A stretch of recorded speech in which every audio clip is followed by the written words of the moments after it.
Really excited to have you on the podcast, Jade. Thanks, Dov. It's awesome to spend the morning with you. Really excited. Going to be good fun. So you obviously come from a very entrepreneurial family. I think Sorbet is a brand that every South African knows and loves.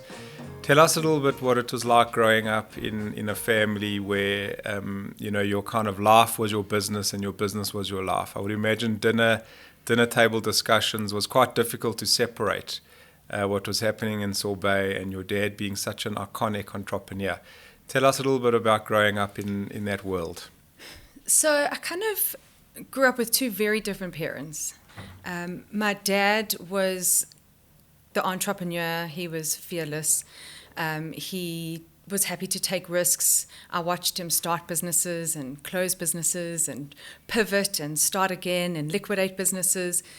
And he really just had this appetite to do and to be. And he started his first business when he was 22 with his older brother, Rodney. It was in the retail business. And actually, funny enough, a few years later, he left that business to follow his passion for music because apparently board meetings and stock counts did not light a fire in him like a guitar in the Ritz Hotel on a chair. So, which I love because he just, not enough people give themselves permission to do those kinds of things. Yeah, agreed. He did go back into working with the business, but really from him I learned this idea of being fearless.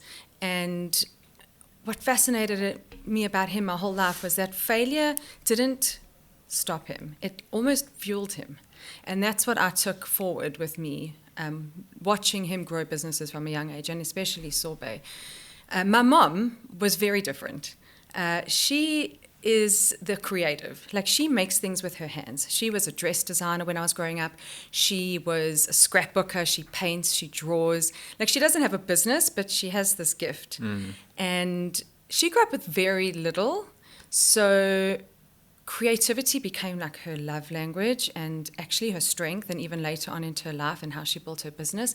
But she just invented things that were in her head and then brought them to life. She also showed up for us as kids, which really taught me growing up about that, the powerfulness of being present. And I felt that. And I also carried that with me. So I kind of grew up in the middle of both of them. I had this creative bone that I just wanted to create and build. And then I had this wasn't afraid to take a risk like my dad. The way, the environment that you grow up in, you really does seep into your bones, and it really does make up your wiring. And I build the way that I was raised with this creativity and courage. And so that's kind of where I found myself now, building my own business. And I think that those are two great combinations, because typically you don't get a good mix of that. You're either very entrepreneurial, driven, fearless, or the other side of your brain, you're very creative. So I think kind of having where you've been privileged and fortunate is that you've had both of those, and you've obviously then taken that into the success that you had at Sorbet and subsequently now with the shoe brand. Yes. You mentioned about your dad. I remember reading something about Elon Musk where one of his professors said that in class he realized very quickly that Elon Musk does not have the fear as part of his DNA. He doesn't, he just always thinks that he can do whatever, and where most people would actually have some sort of a fear mechanism and a question is this going to work and what if it doesn't work? Elon Musk was just built, with a different physiology where he actually never had that. So I think it makes sense because I think as an entrepreneur you definitely do need that. No, it's a superpower for sure. Yeah, and I think the balance is important as well. Yes. So at least what I've found in the merchant capital journey is that myself and my co-founder Dan, we complement each other very well. So very often, and not always, I would be the accelerator and he would be the brake. And without him, I don't think merchant capital will be where it is. And I think, hopefully he would say the same thing about me. And I think finding that combination, is a success to a great partnership. No, absolutely. So obviously you joined Sorbet early. You were head of marketing. And I think, Sorbet was that they really revolutionized kind of the beauty industry in South Africa. I think the tagline was, "It's a feeling."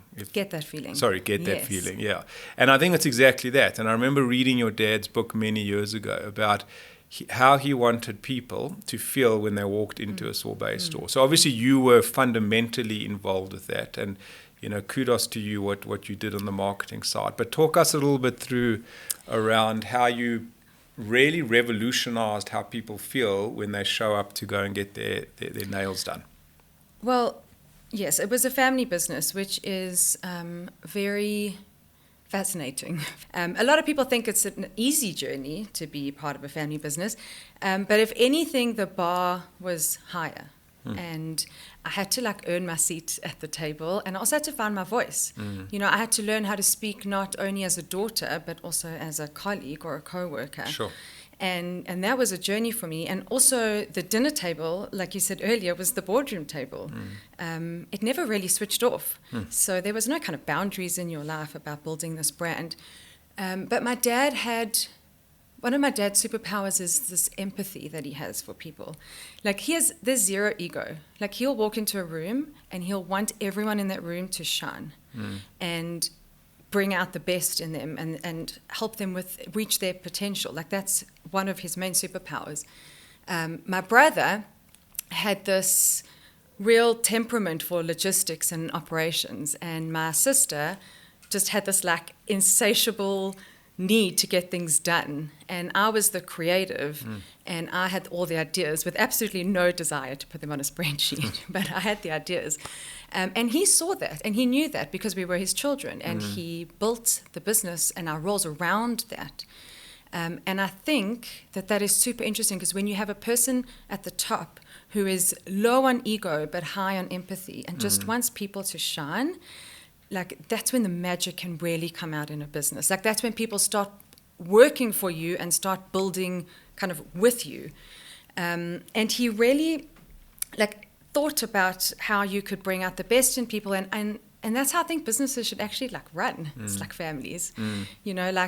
Imagine you knew your employees the way my dad knew his kids, or you know your customers the way a parent knows a child, on that deep, intimate level of you really want to build something that doesn't feel like a corporation, that feels like everyone's invested in it.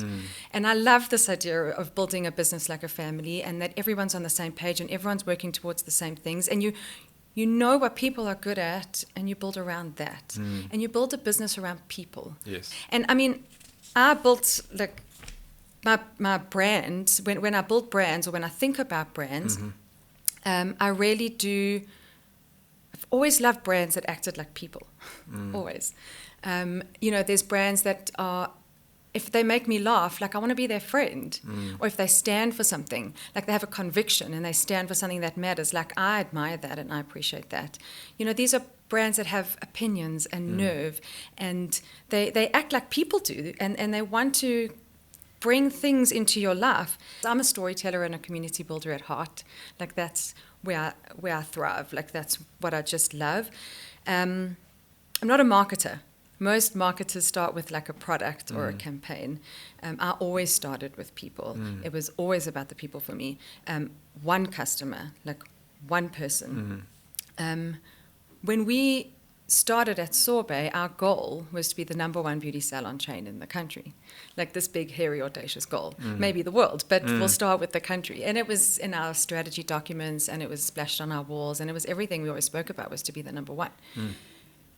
What we slowly started to realize, and I say slowly intentionally because it is a journey. It's not overnight that you realize these things. Said no one actually cared about our goal. Our guests couldn't have cared less if they went to the #1 or the #2 beauty salon chain in the country. Our staff cared even less if they worked for the #1 or the #2 beauty salon chain in the country. Our goal was super egotistical. We wanted to be #1. What we didn't do was focus on the people. What did our guests want? Because they didn't come to us to help us be the #1 beauty salon chain in the country. That wasn't why they came to us. They came to us for exactly what you said. They wanted to walk out the door feeling happy and special and confident and walk tall and look strangers in the eye. And that was their goal. So we wanted to be number one. They wanted to feel happy and special. And so we were so misaligned on our goals. And it was only when we shifted the mindset of, okay, our goal is to make people feel happy and special and confident, give them that feeling, that we became the number one beauty salon chain in the country, but more because we were focused on the people and not so much on the egocentricness of the goal and the purpose. And it's a fascinating point. Sorry to interrupt 1 minute, but a lot of businesses are built on the premise that you think you want to build what you believe you should stand for.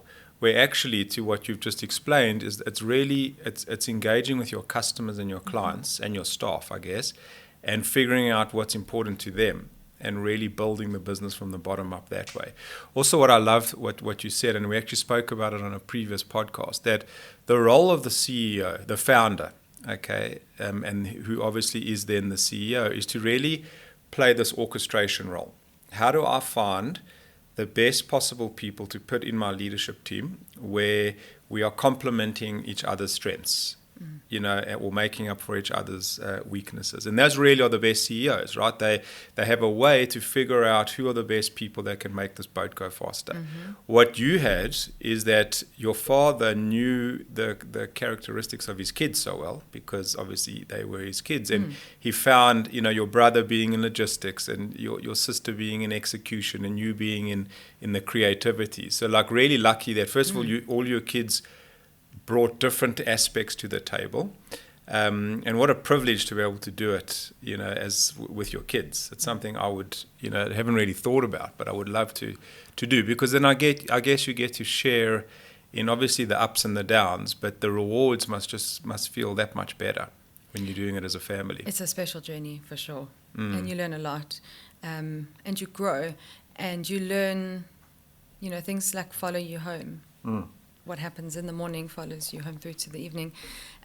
But there's something magical about going to the office and getting a hug from your dad when you arrive, So. And I'm sure you get this question a lot, but how did you guys deal with, because obviously the business scaled into a significant business. So maybe in the beginning this was less relevant, but as your business grew, as the Sorbet brand grew, as the business became more successful, how did you manage, or how did your dad manage the nepotism question?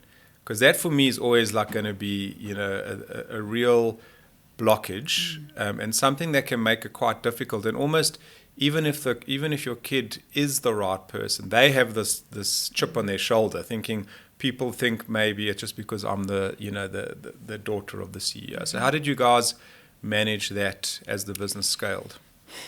It's such an interesting question, and it has really infiltrated a lot of family businesses, and the nepotism question around how do I earn my own seat at the table. I think when we were working at Sorbet, it was such a tiny business when we started. There was when I started there were 9 stores.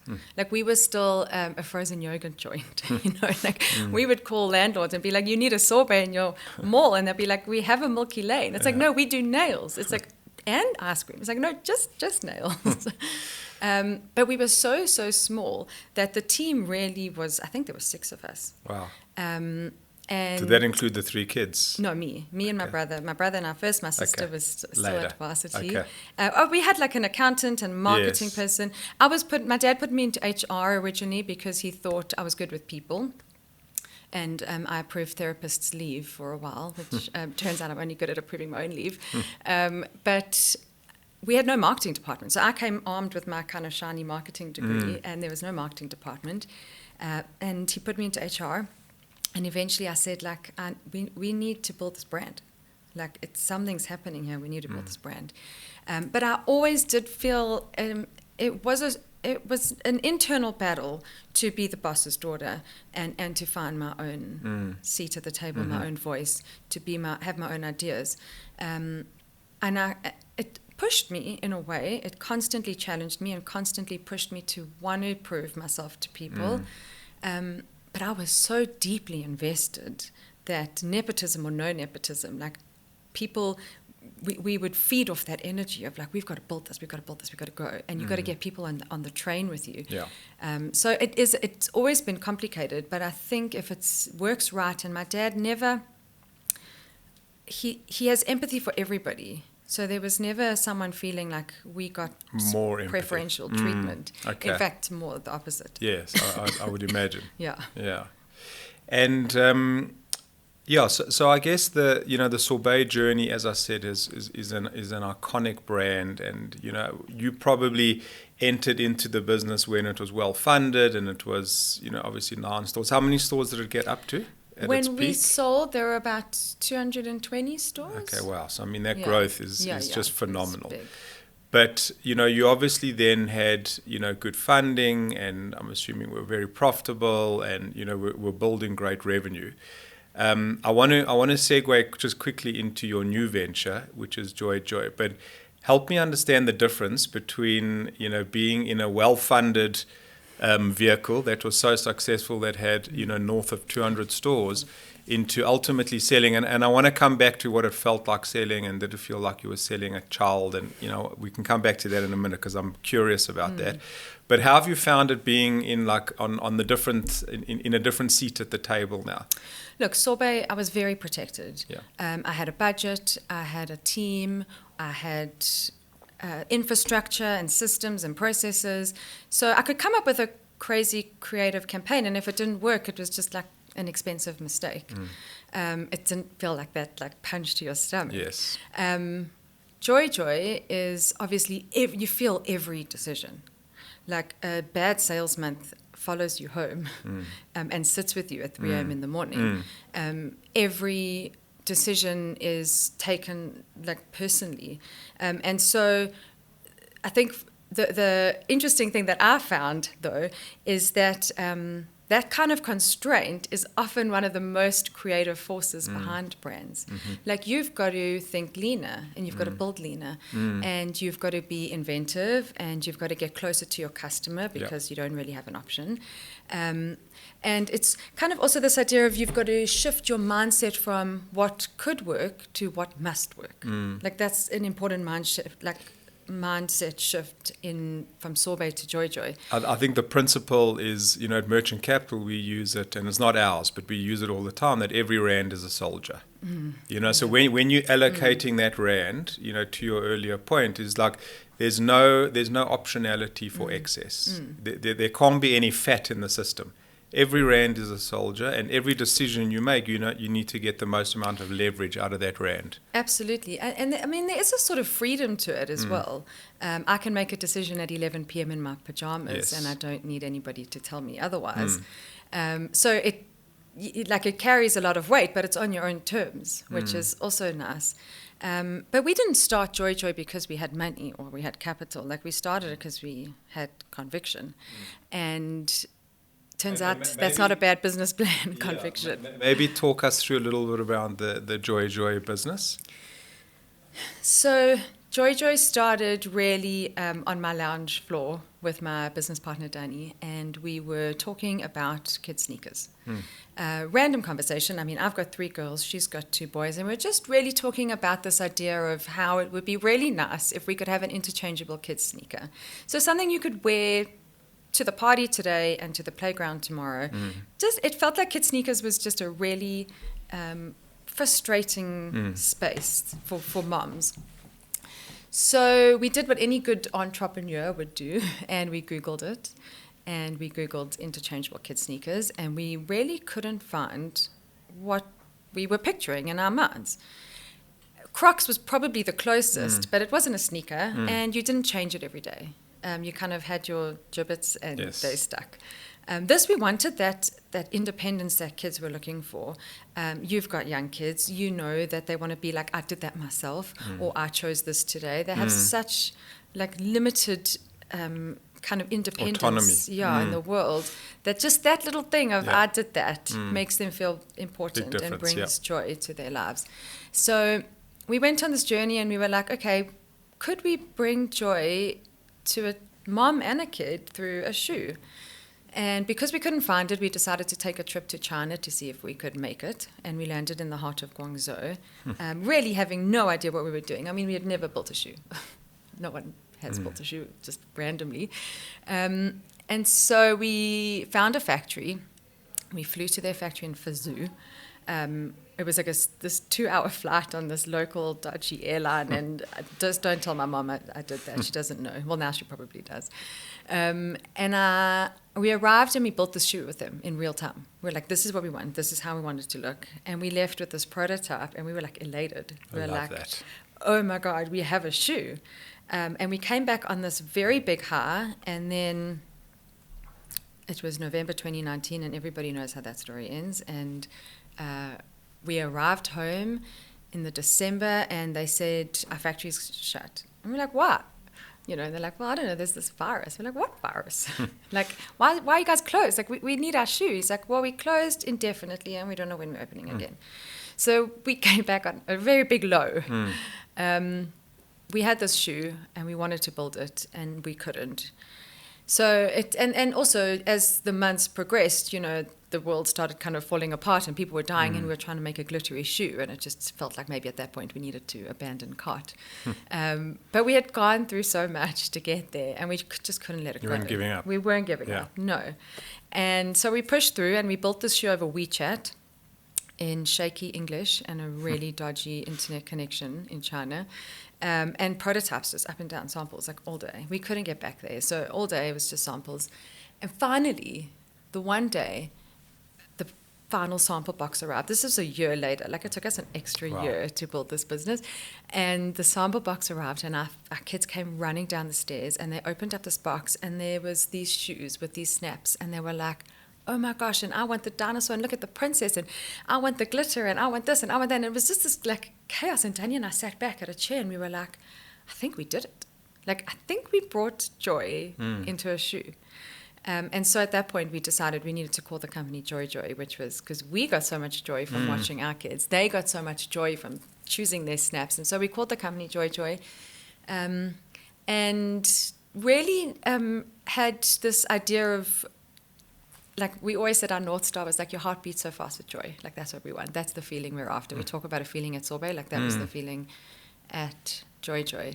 But it was hard. I mean, we launched to friends and family who probably felt a bit sorry for us in the beginning. And then influencers. And then we were just hoping that someone we didn't know would buy our shoes. And one day someone did. And that felt like hope for us. So that was where we started. Phenomenal. And obviously now subsequently you've done this incredible deal with Disney, and, you know, just talk us through how you showed up at those conversations, being a relatively unknown. Did you leverage any of your kind of Sorbet previous experience in your pitch deck? How did you actually get Disney and co? Disney's a funny story, because when I was 23, and I was the marketing manager of Sorbet, and I think at the time we had like close to 50 stores, I can't remember exactly. Frozen came out, the movie, and I thought it would be a wonderful idea to give Frozen manicures for kids, to do Frozen manicures. So I sent this email out to the whole database, I don't know, 200,000 people. And I was like, we're doing Frozen manicures. That's sort of Disney logo and all. like really, no scam there. And we were packed that weekend. Like, there were kids queuing around the block. Love that. And on Monday morning, I got a call from a guy, Jared, and he said, you have used the Disney license without having a license and any permission. I was like, I did what? You know, what did I do? He's like, I don't know. I'm an intern, and it's my first week here, and the big boss told me to phone you and tell you to shut it down immediately. And I got really nervous. I had no idea what I'd done. I felt like I was in huge trouble. And Jared, and I said to him, okay, I shut it down. Like, you know, just apologize. And I'm really sorry. And I played this. I really didn't know. And then years later in JoyJoy, I'm sitting with Danny, and like, we gotta get Disney. Like, Disney feels like magic for us. And I went back to Jared's number in my phone, and I called him, and I said, Jared, my name is Jade. I don't know if you remember me from Sorbet. And he just laughed and he said, you always remember your first, because I was the first job on the intern. Yeah, that he had to shut down. And he had subsequently become the global production manager, and he put me in touch with who we needed to. And so it was a kind of funny story, but we still had to prove. Disney loved the idea of JoyJoy being this inclusive brand, that today you can be Mickey and tomorrow you can be Minnie, and that's okay. So that was the journey. So Jay, tell me how you managed to build purpose when you were building the brand. So for me, purpose is like my favorite topic to unpack in a business. I love this idea of purpose. And really, purpose is asking yourself one question, or your business one question. It's, what is the role I play in people's lives, and how do I make them feel? And really, every business should start there, at that question. I often do what I call like my purpose test. Like if I had to give you a billboard and you had 8 words to tell the world, you had one opportunity to tell the world what Merchant Capital is, who you are, what your reason for existing in the world would be, what would you say? Like, what would you tell the world? So you need to have your elevator pitch, but you're saying in 8 words. In 8 words. Tell me what yours is. Well, we'll get there because that's a journey. Okay. But not only what would you say, but what if I went even higher and deeper, actually, and I went to your employees or your staff? Would they customers? Would they say the same thing? Would they say the same thing? Because like that's purpose goals. Yes. Like if they say what you're saying, then everyone is driving towards the same goal. Yes. Which is ideal. But I often look at how companies talk about themselves, and I go to websites. It's like one of my favorite things to do. It's really sad. But I just love how companies talk about... you see, they list these things on their website of who they are, and they're like, we care about our customers. Yeah. We offer great service. We have quality products. And I just like always think to myself, like, as opposed to what? Like offering average service or having a non-average quality product? Or not caring about your customer, like those things that companies and businesses talk about, like being ethical, it's like, as opposed to what? Or transparent, like what were you thinking of being, you know?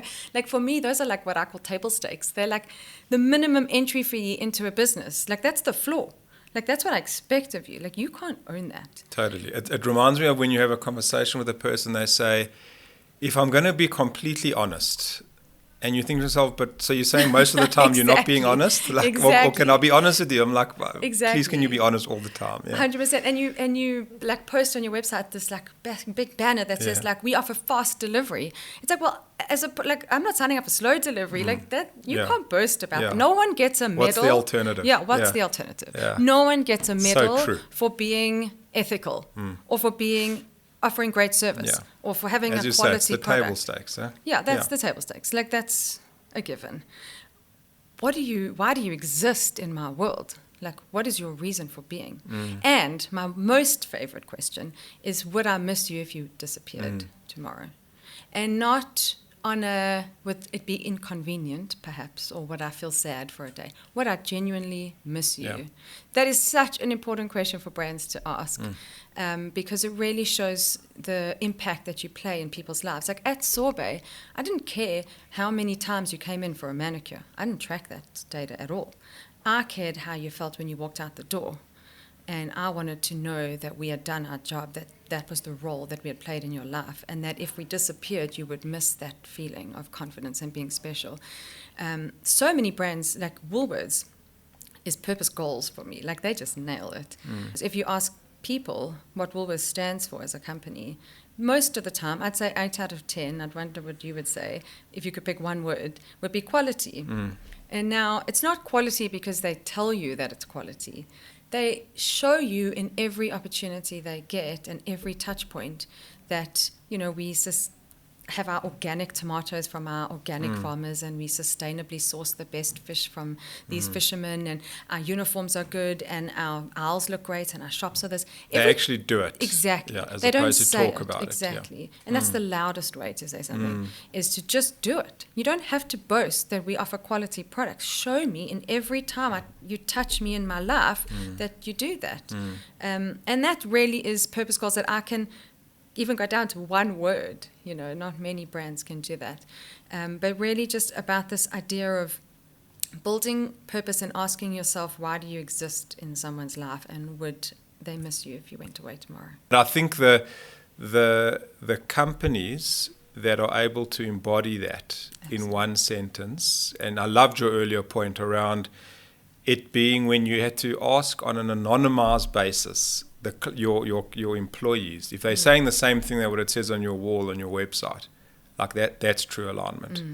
And then even better if your clients are saying that. Absolutely, or feeling that. Yeah. Feeling it is the best. Yeah, the feeling thing's a big one. Ultimate. Like brands are built on feeling. We were built on a feeling. Sorbet was built on a feeling. So you got Sorbet, you got Woolies. Who else I have a whole, on the top of your mind? Who's really nailed that? So many brands. If I look at, there's a company called, I don't know if you've heard of Hinge. I love their purpose. Their purpose was, we're designed to be deleted.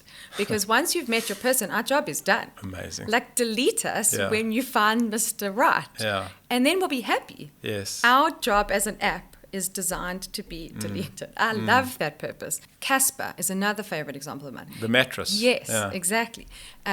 Most mattress companies talk about what you get, that you'll get a good night's sleep with the mattress. Casper came into the market and spoke about what you'll get during the day if you have a good sleep. Well. Like, that was their purpose, is have a good day, not have a good night. Wow. Because a good night allows you to have a good day. Yeah. And so their purpose totally shifted the mattress company. They were like, no one cares about like your functions and your features of your mattress. I want to wake up feeling fresh so I can have a brilliant day. And you know what I love about that is that it also takes away the noise from this homogeneous offering. Totally. So I wanted to just go back just for a minute. How did it feel when, from a family perspective, when you guys sold Sorbet? And what was the reason? Was it kind of, had it reached its peak? Did you kind of need a big corporate I think it was a Long for Life or Clicks ultimately to buy it? And how did that feel? And I think just the second part of the question is that almost wherever you show up, you will introduce yourself or be known as the Sorbet family. Like, how do you, and not to say you want to shake that from a negative perspective, but how do you create a new identity like you're doing with JoyJoy? With after having, so many years of success and kind of personal brand equity linked to Sorbet? So I think, fortunately and unfortunately for me, my dad does not get attached to businesses. Okay. He just doesn't feel emotionally attached. He'll build it for 20 years and sell it and be like, thank you, next. And walk, next day, carry on. Start again. That was fun. Yeah. Let's do something else. Amazing. Let's do that again. So he had kind of this, it wasn't emotionless. I think it was a tough journey to sell. But it was kind of like, that was cool, wasn't it? And like, what's next, guys? Like, let's go into the next thing. I was like, wait, what? Like, I was fully invested in that brand. Yeah, I would imagine. I was also a mom at the time to 3 very young kids. And that sacrifice that moms often talk about was a huge part of my life. Yeah. Huge. I often had to try and be both. And I mean, that's a whole different, we can have a whole podcast on that. So I really felt like I had given up a lot of my life to Sorbet, sacrificed obviously time with my family and my kids, but this was like, as you mentioned earlier, my baby. It was something that I had really thrown myself into. We sold for exactly that reason. It had to corporatize at some point. There were 220 stores. There were close to 4,000 beauty therapists and franchise partners. My dad's thrives in the building. And when that is that not fun anymore, then he becomes quite disassociated and he's just like, okay, what's next on the agenda? Yeah. I decided to stay for a year after we sold, mainly for the reason that the person that was going to take over me needed to know this business intimately like I did. So I wasn't just handing it over. Yeah. Like, I was staying and we're going to work together and you're going to take over and you're going to build this brand. You're going to be ready. And, and you're going to take it in the direction that we want it to go, which obviously is out of your control. But I spent the year training the new marketing lady that started, and It was really sad when I left eventually. After a year, it got to the point where it was like my whole family had left. It felt like the right decision. But it was sad, and I carry Sorbet with me always in every lesson that I take into business and every decision that I make. I really do carry that journey with me. It was an amazing journey. And every time I walk past Sorbet, I still get that feeling. Get that feeling. Yeah. That's amazing. I love that. Yeah. Yeah. Well, it sounds like you're going to go and use all the lessons learned in this JoyJoy. It sounds like a phenomenal product. It sounds like a great opportunity. I've seen the product. I love it. I just wish you all the best. Thank you. I think it's going to be really, really cool. So I always end off the podcast with the same question to the guests, and that's really, when your 80-year-old self or 90-year-old self, hopefully we all live much longer, looks back on Jade's life, what are the 2 or 3 things that this 80-year-old person will be super proud of? What would be the growth vectors that you would say, wow, I've had a great life? I do love this question because I saw something online quite a while ago that really stuck with me. And it said there are the two most important people in your life that matter the most, whose opinions matter the most, is not your parents or your partner or your kids. The 2 most important people that you need to go back to, anything in your life, is your 8-year-old self and your 80-year-old self. And your 8-year-old self is that dreamer who just thought anything was possible and that nothing can stop what I want to do, and who just felt alive with ideas and heart. And the 80-year-old self is the one with a bit more perspective on what actually mattered. So I often think, anytime you're making a really big decision in your life, just go back to both of those people. That's awesome. Would your 8-year-old self be excited about it, and would your 80-year-old self think it mattered? For me, when I'm 80, I know that there's going to be one question that's going to haunt me, because I think about it now, so I can't imagine how it's going to haunt me when I'm 80, is, did I use all of it? Did I use everything that I was given? Did I waste anything? Did I use everything I got and reach the potential that I wanted to unlock in my life? I'm most intentional about my life with my 3 girls is showing kindness, and that kindness really is a superpower. And if I can teach them that and build them that, then I feel like I would have done enough. It's not so much about what I built, it will be more about who I raised. And I will always go back to that 8-year-old and that 80-year-old and just think to myself, would I be proud at both ends? So that's how I think. It's a powerful way to think about it. I love that. All right, Jade, thank you very much. Pleasure.